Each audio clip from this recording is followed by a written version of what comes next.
40 साल मैं उनके साथ हूँ।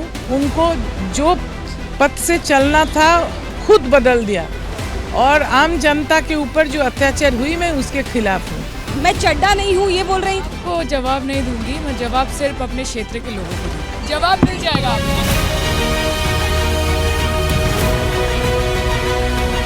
हमको दीदी का बस है, हम लोग बोला है दीदी जो चाहिए होगा, कोई बात नहीं। लेकिन अभिषेक बनर्जी जो नेता है ना, उसको हम लोग मानते नहीं। देखिए मैं गद्दारी नहीं कर सकता, मैं नमक हरामी नहीं कर सकता। सभी 9 के 9 सांसद आज के बैठक में शामिल हो गए और अच्छी बातचीत हो गई। देखिए मेरे साथ कोई दबाव नहीं, मेरे साथ सबके साथ अच्छे संबंध है।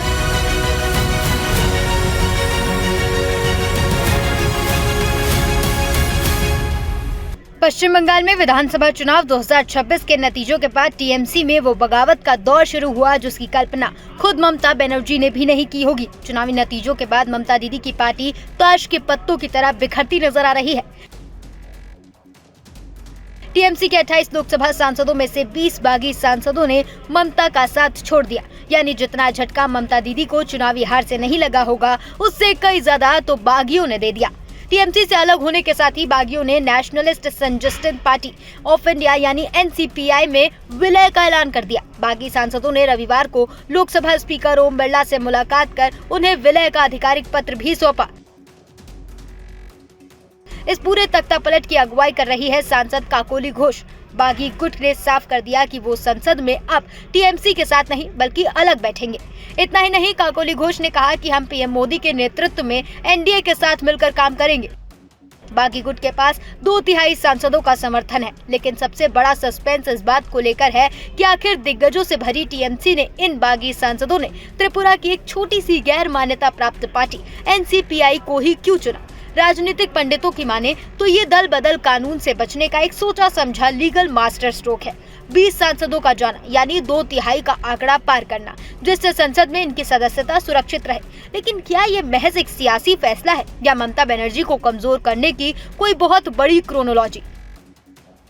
इस बगावत के बीच दिल्ली एयरपोर्ट पर जो ड्रामा हुआ उसने कई कड़वे सवाल खड़े कर दिए। बागी गुट में शामिल सांसद सायोनी घोष जब दिल्ली पहुंची तो मीडिया ने उन्हें घेर लिया। पत्रकारों ने याद दिलाया कि कुछ दिन पहले उन्होंने कहा था कि आप राघव चड्ढा की तरह दल बदलू नहीं है, अब आपने टीएमसी छोड़ दी। इस तीखे सवाल पर सायोनी घोष का गुस्सा 7वें आसमान पर पहुंच गया। जवाब में बस इतना कहकर निकल गई कि मैं आपको जवाब नहीं देना चाहती। Hello, this is not the way. मैं बोल दूंगी जो कहना है मुझे। क्या कुछ कहना चाहती है? अभी कुछ नहीं कहना है, जब बोलने का वक्त आएगा तब कह देंगे। बागी विधायकों में शामिल हो गई है।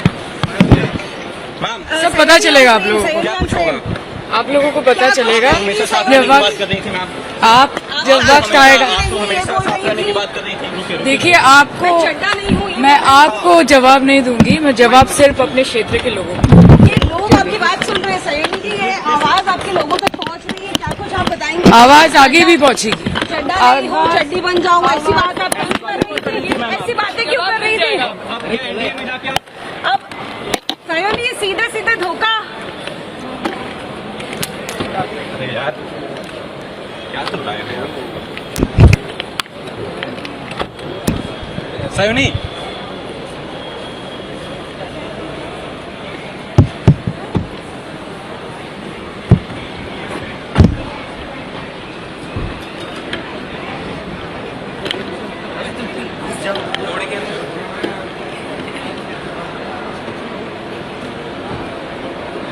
सयोनी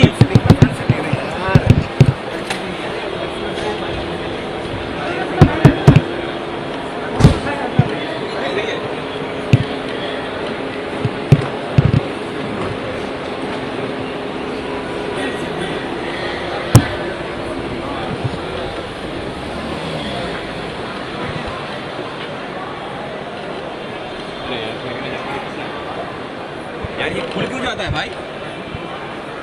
आवाज था ना, मुझे मिला। एनगेज ऑन करके रखता हूँ भाई। ठीक है ठीक है, बोलना एक बार ऐसा बोलना।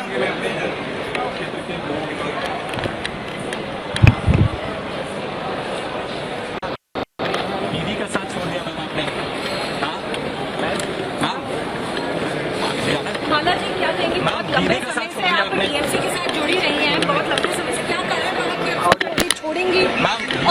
लीडरशिप में क्या सब लोगों ने छोड़ा है? माला जी क्या कहेंगी? कुछ बोलिए, आप चुप क्यों हैं? क्या जवाब देंगी? माला जी, क्या कारण रहा कि इतनी लॉयल उम्मीदवार जिसे माना जाता था वो भी छोड़ रही है? दीदी का साथ आपने छोड़ दिया।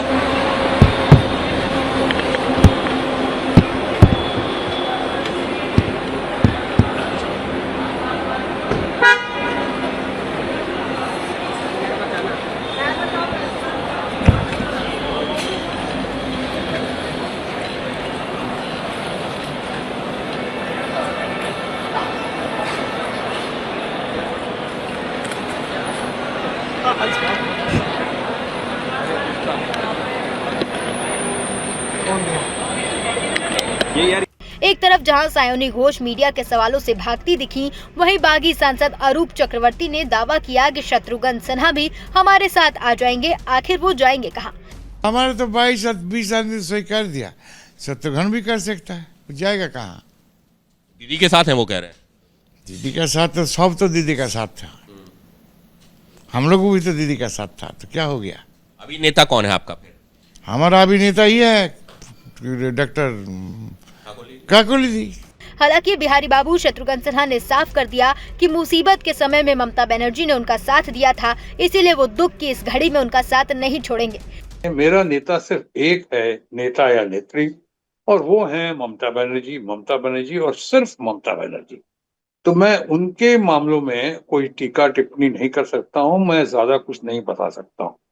बहरहाल इतना जरूर कहना चाहूंगा, जो लोग भी दबाव में, मजबूरी में, डर या भय में आज तथाकथित बागी ग्रुप में गए हैं, उनको सोचना चाहिए कि शिकायतों का पिटारा लेकर जो भी आए हैं वो क्या यही घड़ी थी ममता जी के खिलाफ शिकायत करने की? लोग तो ऐसे हैं सांसद या हैं ऐसी जो बिल्कुल दीदी की कॉपी कैट थी, उन्हीं का नकल कॉपी करना, चलना बैठना, इतना उनके ऊपर दिल्ली समाये हुए थे, और आज वही दीदी के खिलाफ बात कर रहे हैं। शत्रुघ्न सिन्हा भले ही ममता के साथ खड़े हों, लेकिन 20 सांसदों का हाथ से निकल जाना ममता बनर्जी के लिए अब तक का सबसे बड़ा सियासी शौक है।